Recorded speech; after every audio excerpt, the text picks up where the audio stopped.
So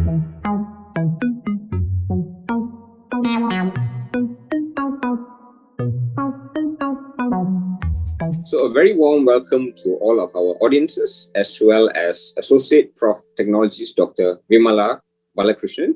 Thank you so much for being here today, Dr. Vimala. Thank you for the invitation. All right, so Dr. Vimala today has graced us with her presence, and we'll be speaking on the very interesting topic called artificial intelligence, our new digital guard for cyberbullying. So before we delve right into the very interesting topic, let me just let the audience know a bit about Dr. Vimala. So Dr. Vimala is an associate professor in the Faculty of Computer Science and Information Technology in University Malaya, and she has been so since 2010. So besides that, she also holds a PhD in ergonomics from the Multimedia University. Also with that, a master's and bachelor degrees from University of Science Malaysia. Prof. Vimala is a Fulbright Research Scholar as well as a recipient of the Leadership in Innovation Fellowship Award, which was conferred by the Royal Academy of Engineering in the UK. Prof. Vimala has great interest in both machine learning as well as deep learning, and it's particularly related to social media, something that us millennials are very much interested in as well. She's also an advocate in interdisciplinary research, and this is evidenced by her research work in a lot of other domains and fields such as healthcare, education, and social issues such as cyberbullying and misinformation, one of which will be our topic for today. In terms of articles, she has published more than 85 articles in top index journals, 55 conference proceedings, has 4 patents and 8 copyrights. And we are honored to have with us the top 2% world scientists, as mentioned by the Stanford University, both in 2020 and 2021. And she is also can be considered as a local star, appearing in the local media such as newspapers, television, and radio to share her work on cyberbullying. So I think after that very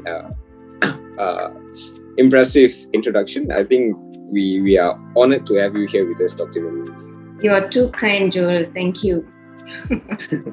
All right, so I think let's get to the bulk of our podcast today. Once again, the title is Artificial Intelligence, our new digital guard for cyberbullying. So just some basic questions just to get the ball rolling, Dr. Vimala. What defines cyberbullying? Okay, so basically, cyberbullying refers to the act of hurting someone, either an individual or groups of individuals, intentionally through digital technologies. So these digital technologies can be social media, your mobile phone, WhatsApp, and whatnot. All right, thank you so much, Dr. Vimala. And since we are talking about how artificial intelligence can combat this cyberbullying, I think a lot of us may have different images on what artificial intelligence is about. Some may picture a Jarvis-like system from the movie Iron Man, or maybe the character Vision in Avengers. But what exactly is artificial intelligence? Sometimes when I ask students what is artificial intelligence, they just say robot. To a certain extent, they are right. But in layman terms, artificial intelligence is simulating machines to act and think like human beings. All right, that is pretty interesting. And since human beings themselves think in many, many different ways, so I guess I can't wait for the future of artificial intelligence. So coming back to the topic of cyberbullying, are there different forms of cyberbullying in your opinion? There are many, and that's what makes it very difficult to detect and isolate cyberbullying incidences, right? Some of the popular ones are harassment. When you harass someone, that is by attacking an individual consistently on social media, for example, that is a form of cyberbullying, right? There is something known as happy slapping. I'm not sure if you guys have heard of it. Happy slapping is basically situations where an individual is being physically bullied, and other users, let's say, they take a video of that incident, then they circulate that video. That is known as happy slapping. Exclusion is also a form of cyberbullying. Exclusion basically means when you purposely exclude an individual in a group discussion or an event That can be a form of cyberbullying as well. Masquerading is cyberbullying. Cyberstalking, cyberbullying. Trolling can be considered as cyberbullying as well. So there are just many forms of cyberbullying out there. I see. Yeah, that's quite interesting to hear. And I think based on that, I think many of us, me included, may be unknowingly cyberbullying, since there could be many different forms of cyberbullying. I hope not. Let me emphasize on that if I did not mention this just now. One of the key things that differentiate aggression versus cyberbullying is the word repetitive. For cyberbullying, it has to be repetitive in nature. So let's say, for example, I go online today and then I post something, you are so ugly, you don't deserve to live. All right? That is not cyberbullying. That is considered as an aggression. Right? However, if let's say my followers pick up on my post and they keep commenting similar things or even share my post, these can be considered as repetitive nature already, because you've already broadcast it to a wide audience. These can be considered as cyberbullying. It's no longer an aggression. I see. All right. Thank you so much for clearing that up, Dr. Vimala. I think that's a very important distinction between aggression and cyberbullying. So when looking at the local context in Malaysia, where things can go viral with the switch of a button or with a click of the button send, what is the sort of frequency of occurrence of cyberbullying in Malaysia? See, that's quite a tough question to answer, because unlike census, this is not a ready figure that is available. So what I can share is like from recent reports that I've come across, like we as in Malaysia ranked second in Asia in 2020 for cyberbullying among youths. This is a report provided by UNICEF, right? So they work with children, right? So ranking at number 2 for cyberbullying is not something to be proud of. Other statistics include one from Cybersecurity Malaysia. This is actually a branch that takes care of crime in terms of digital content. Their record is 2001 cases of cyberbullying that has been reported. The cases that has not been reported, no one knows, all right? So in 2019, there were about 201. 2020, 596, that's almost the double, all right? And right up to middle of 2021 is 267, sorry. So that's the prevalence rate in our country. I see. I think that's a rather disturbing fact as well, to know that we are second in Southeast Asia, and I guess it will continue to go on unless we do something about it. And moreover, with the pandemic, where everyone's stuck at home, and then the use of technology is even more increased, and I guess that maybe could contribute as well, Doctor. Yes, since you touched on that point, let me just add on. During the pandemic, cyberbullying cases have actually increased, not only in Malaysia, but it's a worldwide phenomenon. Simply because too many people are spending too much time online. I see. Yeah, maybe that's one area in which we can control as well in order to reduce the cyberbullying. So coming to the core issue of why cyberbullying happens. When we look at schools, and there's always school bullies, a lot of these school bullies tend to be associated with broken or dysfunctional families, or maybe bad influence and various other factors. So in terms of cyberbullying, why exactly does cyberbullying happen? Is it humans' nature to talk badly about other people? Is it due to poor moral education? Or could there be any other factors that could lead to this? I don't think it's human nature to talk badly about people. You mentioned something about bullying cases, of how they come from a broken family and whatnot. Now, there is a huge difference between traditional bullying and cyberbullying, right? Cyberbullying is something that takes place in the cyber world. So the effect or the consequences of cyberbullying is not obviously prominent. Say, compared to a traditional bullying, if you go in and then hit an individual, right, you can see the effect immediately on the victim. However, that is not the case when we talk about cyber victims. They usually suffer more of psychological trauma like depression, anxiety, and so on, right? So one of the reasons can be, as a perpetrator, people are not aware of the consequences they have on the victim. They don't know how serious their action can be. That has been observed as one of the motivation for cyberbullying. Other than that, there are also evidence that individuals who engage in traditional bullying have a higher tendency to cyberbully as well, right? One of the attraction of doing things online is anonymity.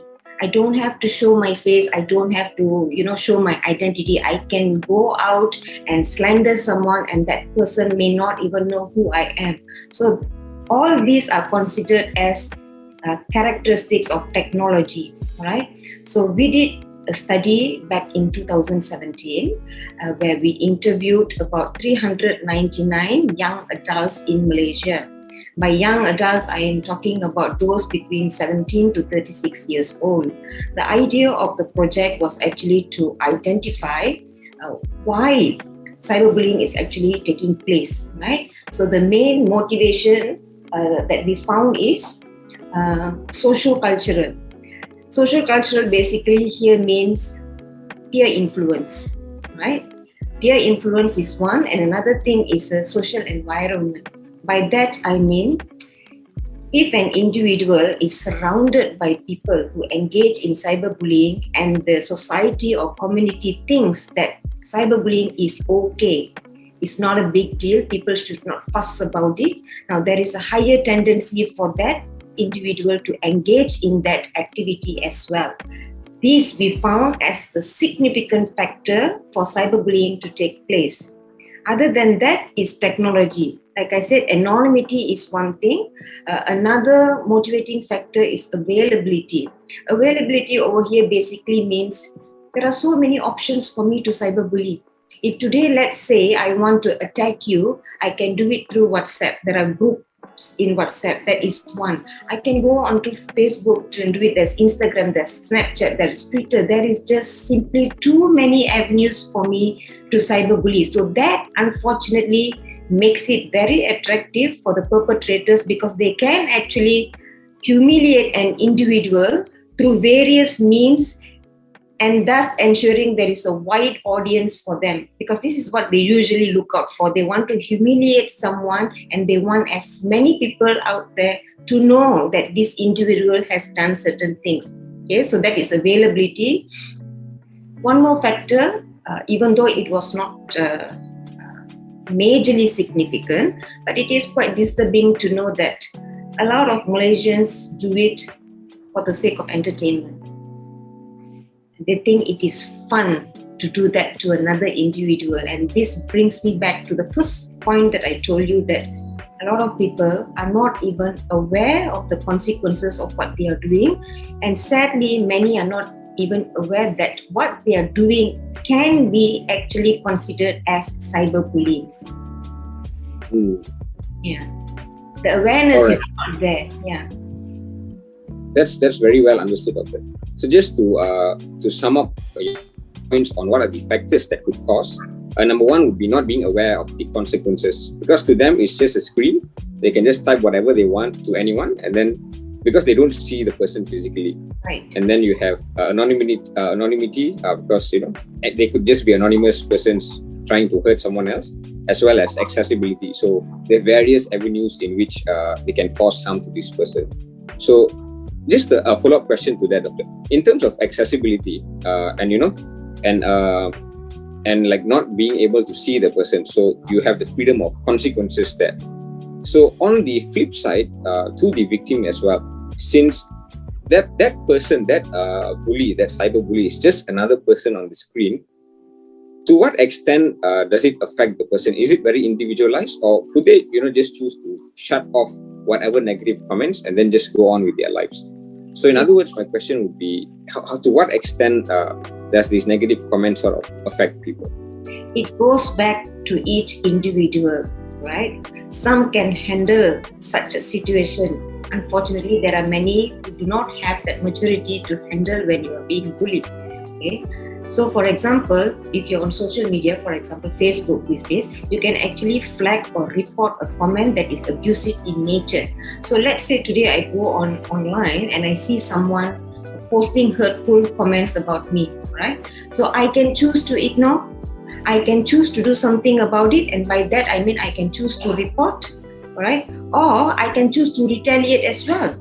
And that's when the problem starts, when the victim chooses to retaliate in a negative manner. Basically, that means victim changing into another bully. We call this the bully victim cycle. It's a very dangerous cycle, right? Because there are many cases where victims, right, they don't know how to handle that situation. The first thing that comes into their mind, you get angry when someone is cyberbullying you. You are humiliated online, right? So there is a high tendency for you to revenge. Sometimes they take revenge on the bully. Sometimes they perform the same action, however, on a totally random user.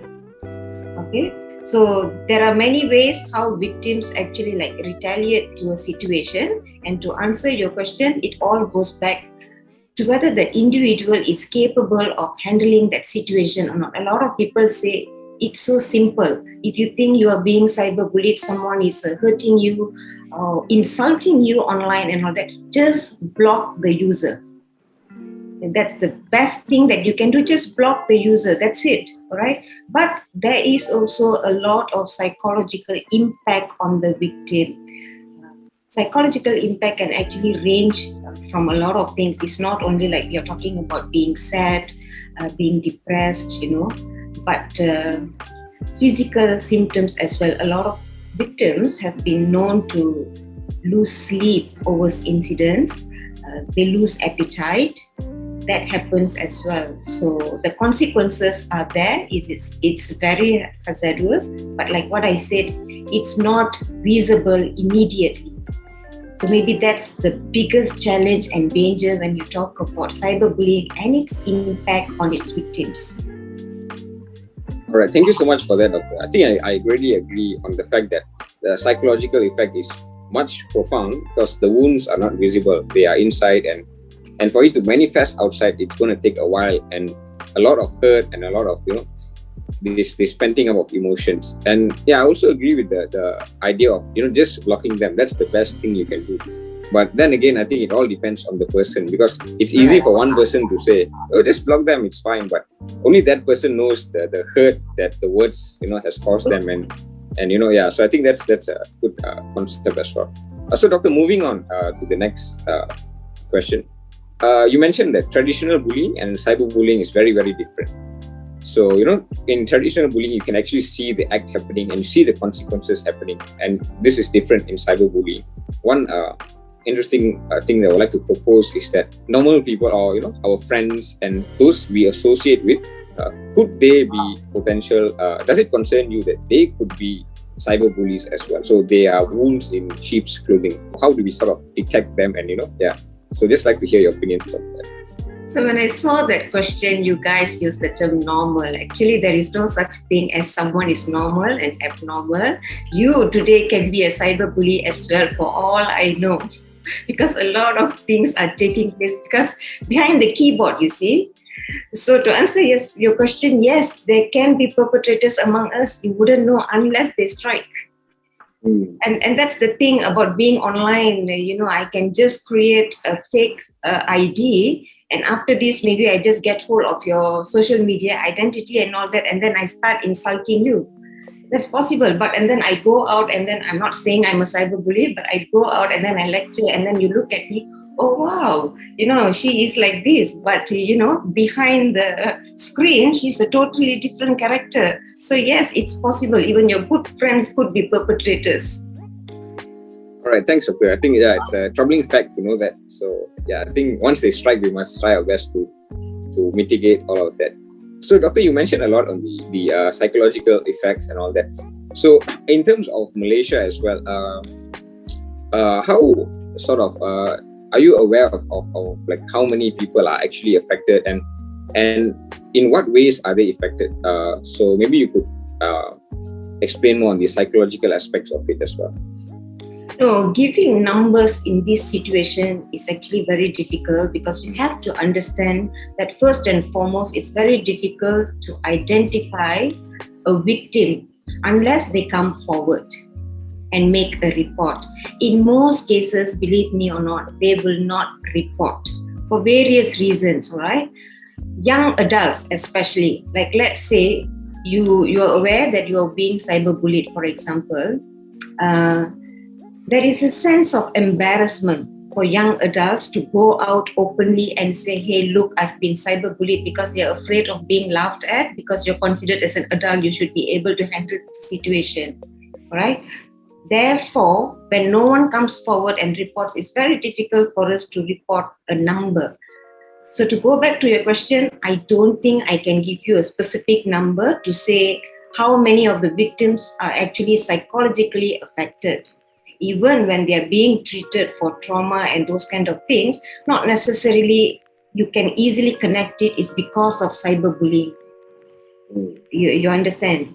Yeah. So we don't have those kind of numbers.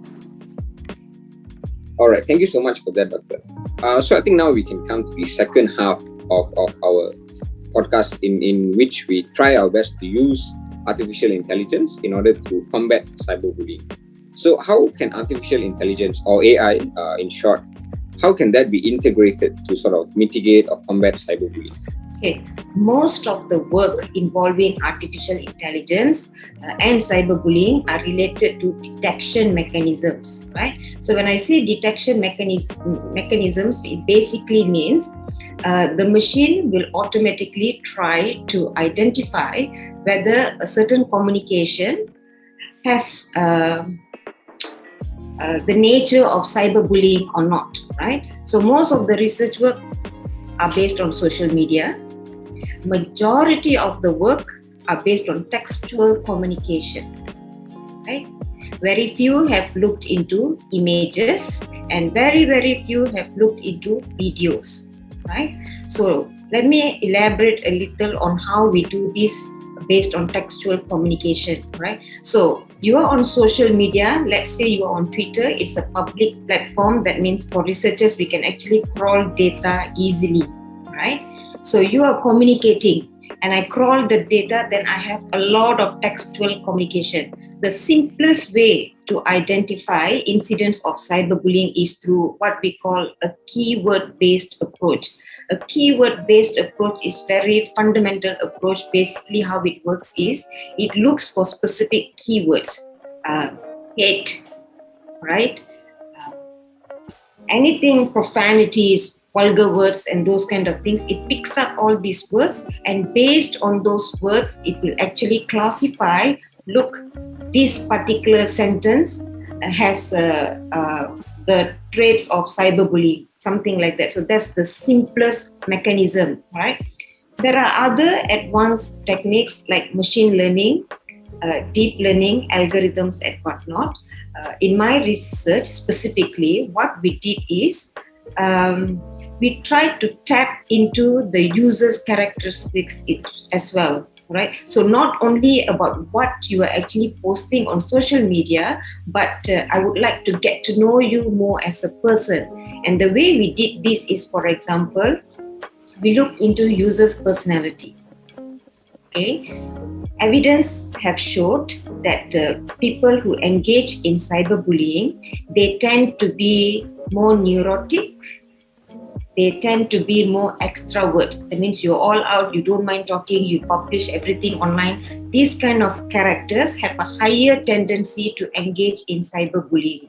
So what we did is, we manipulated these user characteristics and then we tried to see whether there is a certain trait of users that can be linked to cyberbullying incidents. And we found that users who score low on agreeableness and high on narcissism. Narcissism basically means people who like to show off. They tend to engage in cyberbullying perpetration more compared to other users.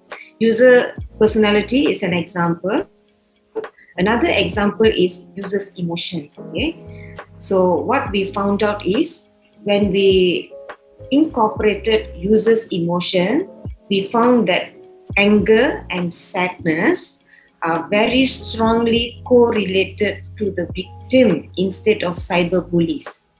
So these are various angles that we are actually investigating, and to propose to come up with a model that can automatically detect cyberbullying incident online.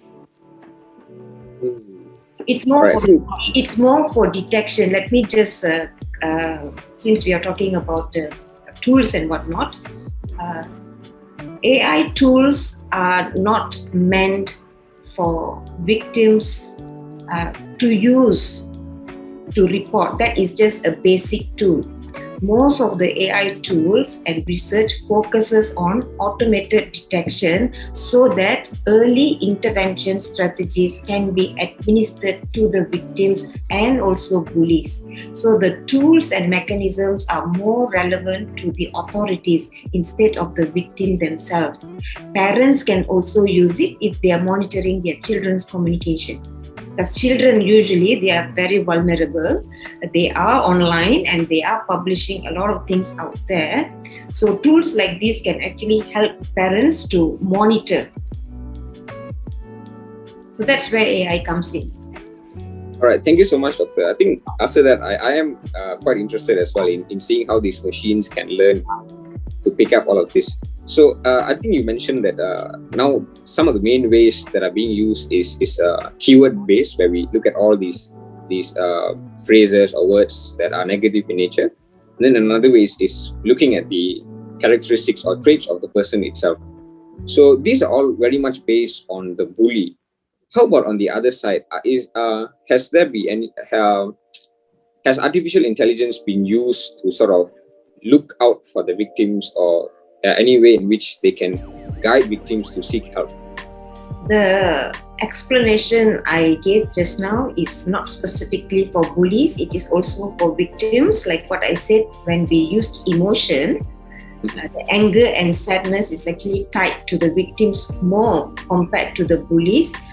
Usually when we do detection mechanism, the main goal is of course to identify bullies and victims. Okay, but there is also another role. These are witnesses.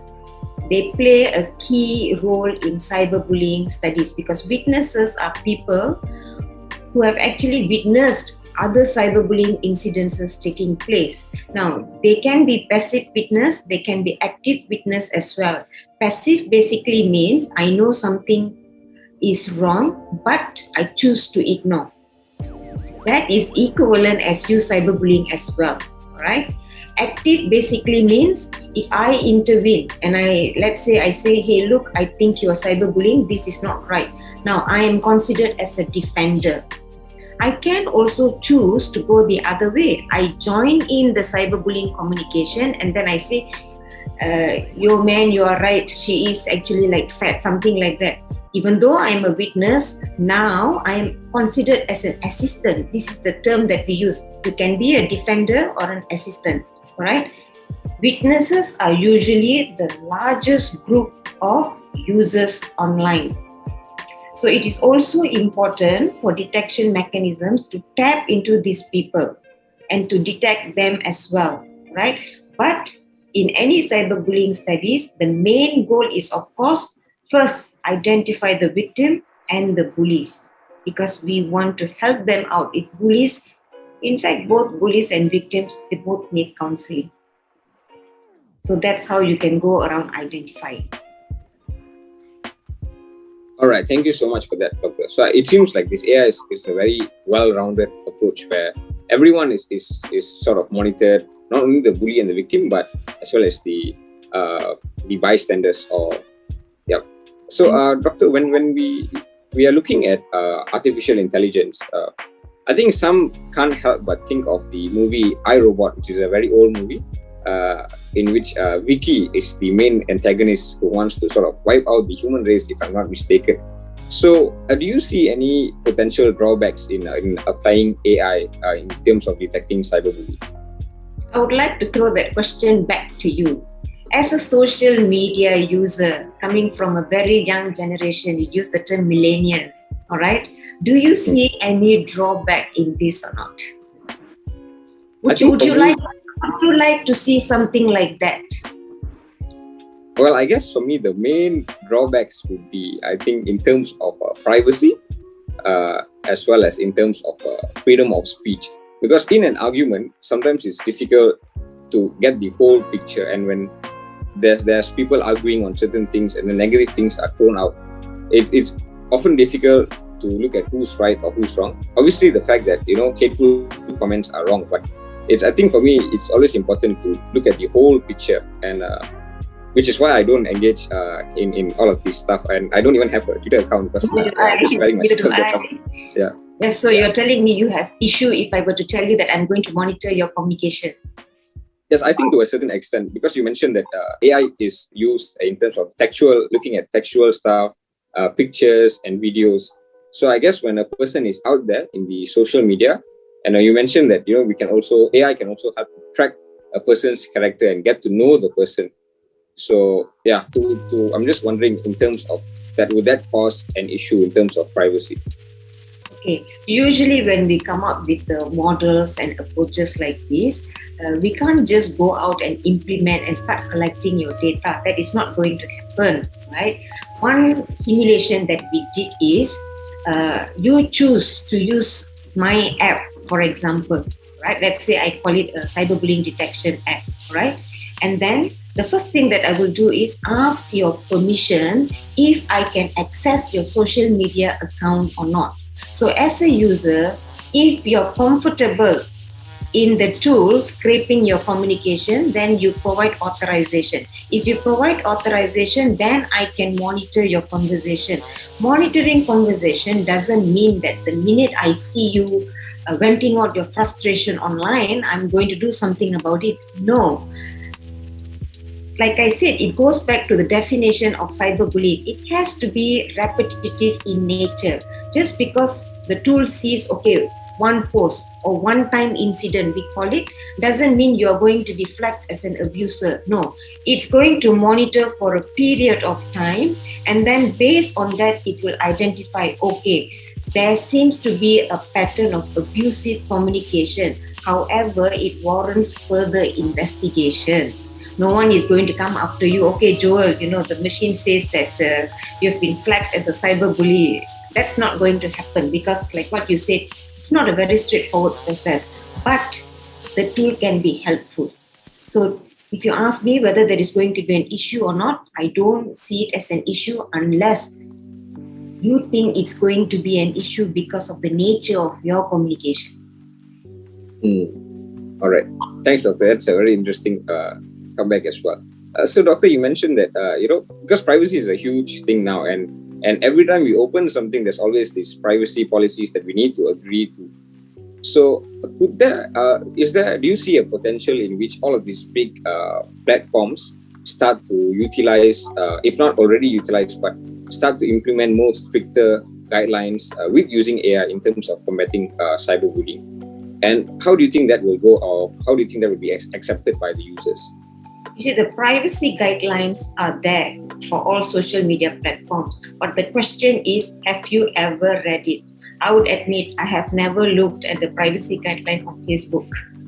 We just go out and use it. So majority of the users do not read those things. We just assume that things are all okay, it is safe.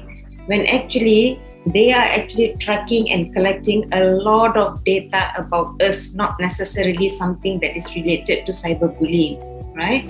Cyberbullying is a worldwide phenomenon and it is still taking place. Therefore, a lot of social media are actually actively working towards this. However, from what I know, the majority of their approaches are very proactive in nature. By that, I mean they empower users to do something about it. So like what I said just now, Facebook, if you think a post is very insulting and you find it offensive, you can actually flag it as an abusive. That is one.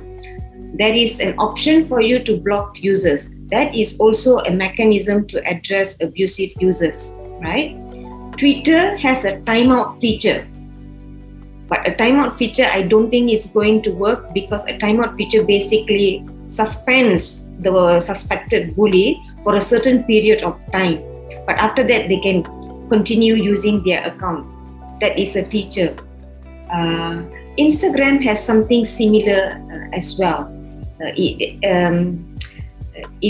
has timeout feature and also allows user to block and to report abusive users. But you see, all of these mechanisms are there for users to use. You can report if you think you are being cyberbullied, but tools automatically detecting and saying, hey, look, your post contains abusive words. Are you sure you are going to post this? I've yet to see that. And this is what we are hoping to see. We call this nudging. All right, when you nudge a user or someone, something like that. So basically what we have in mind is they've used it in other domains, like fake news studies, right?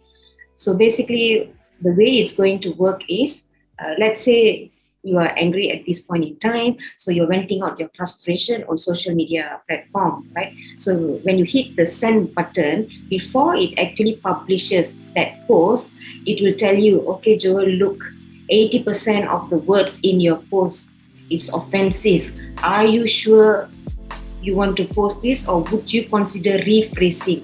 Now, that 1 second of nudging has been shown to improve the user in his thought process. Actually, something you did not realize, so you may consider to rephrase and whatnot. So these are baby steps, we call it, but it has been shown to work, and this is what I would like to see happening. Thank you so much, Doctor. Yeah, I guess nudging is a very good way as well. Because when we act in anger, oftentimes we regret it later on. So, even that 1 second of just stepping back and, before posting, should I really post this? Because once you post, it's out there. Yeah. So, it's Doctor, just yeah. Doctor, I'd just like to follow up on the question on the user power, where you say these platforms actually empower users in order to block. So I've seen many times since I'm on Instagram, I've seen one too many times where there will be an argument in which a group of users do not agree with the opinion on the group of another user, and sometimes they can be too fanatic about their opinions, and if they have a very large follower base, they can sort of say, hey, let's go and block this guy because we don't like his opinion. And so it's sort of like and then that guy can go and block the other guy. So like you mentioned, the victim bully cycle, where the victim now becomes the bully against the other bully. So where does AI come into this picture? Should AI intervene in this case, and if so, to what extent, and where should they draw the line? You see, so let's just focus on the scenario that you gave, right? So based on that scenario, you're asking me where AI comes in. I'm still thinking about the detection mechanism, right? Because you're talking about a lot of people, groups of people. You want to block them or not, that's entirely your choice, all right? Maybe some people enjoy reading this kind of things, watching other people bullying each other and whatnot. It's not my problem. Witnesses, people are witnesses. So that's one thing. But if you are specifically asking me how AI can intervene, then it goes back to the detection mechanism. First of all, you see, you're talking about machine, not a human. So that is AI, you're training the machine to act and think like a human. So based on my algorithm, what it's going to do is, first it will monitor the communication. Okay? And then it will look for the keywords, it will look for certain patterns, whether there is a repetitive nature or not. And if it suspects that, yes, this is very aggressive, can be considered as cyberbullying, then maybe it can raise a flag or something. So like I said, again, it goes back to the developer. We can actually nudge the users themselves, right, as an alert. Send an alert to those engaging in that conversation. Look, your conversation is inappropriate. Just something like that, nudging thing. All right. Now, when we do this, the participants actually know, okay, they have taken it to a different level, so they need to mellow down, something like that. Alternatively, such results can be sent to the relevant authority as well. We're talking about counselors. We are talking, if Malaysia means, we are talking about MCMC. They are the one who is responsible for digital content and crime and whatnot, right? So it can work both ways. So it all depends. Like if you talk about privacy, if you're so concerned about privacy, maybe I am not able to report your case to MCMC, those kind of things. So there are going to be, I wouldn't say drawback, but problems or difficulties in implementing AI. By the end of the day, as users, you have the power to say no. All right. Thank you so much for your take on that, Doctor. So, Doctor, in terms of cyberbullying, like you mentioned, we can always target the bully looking at the keywords, the characteristic traits. At the same time, we can also look out for the victims by looking at their emotions. And I think two that you mentioned are anger and sadness. So in your opinion, where should be the appropriate target? Should we mainly put our efforts in stopping these cyberbullies, or should we mainly focus on helping these or empowering these victims, or should it be a very well-rounded equal approach? I would say you should go for both. In the previous research and all that, there is a lot of emphasis on victims. Okay, they want to identify the victims because they want to counsel the victims so that they are able to handle their emotion and the consequences. But these days, the approaches are actually being targeted to bullies as well, because most of the times, bullies are also suffering. They are also emotionally affected. There is a reason why they are engaging in such an antisocial behavior. So they can be counseled as well. That means they need help as much as the victims as well. So approaches, whether we are talking about intervention, prevention, should include both parties. All right. Thank you, Doctor. So, Doctor, in status quo in Malaysia itself, we've talked about how this AI can be used in so many cases, both for victims and bullies. But as of now, are there any of these approaches or use of AI in terms of combating cyberbullying? No. Not only in Malaysia, even worldwide, not that I know of. However, I have seen tools that promote education and awareness. Netherlands is one of the countries that they have introduced cyberbullying tools for their elementary school students, right? So it's something like games, right, where they are actually trying to teach cyberbullying to children through games.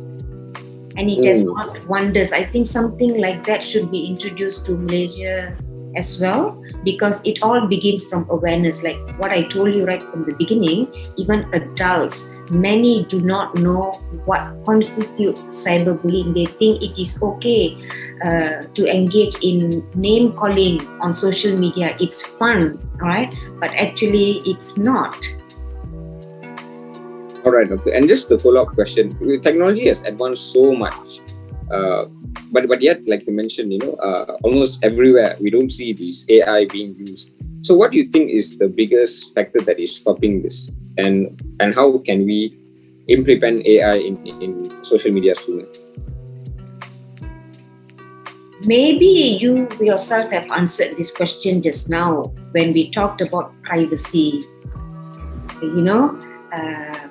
Your generation makes the biggest proportion of users on social media.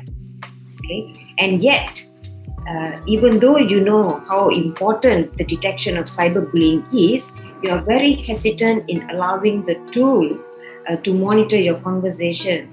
So, if I were to implement an AI detection tool like this, where your communication is being monitored, if let's say I'm the Mark Zuckerberg, Facebook, this one, I wouldn't want to implement such a tool because I know my users are not going to be comfortable in that.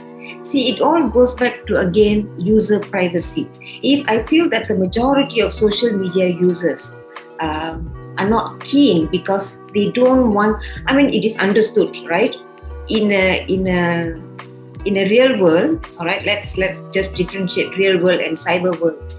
If you have 1,000 followers who are following you, you're not going to be very comfortable. But on social media, it's different. The more followers you have, the more popular you think you are. All right, so it's different. So when you say that why technology is there, it's a matter of abusing it or using it for a good purpose, right?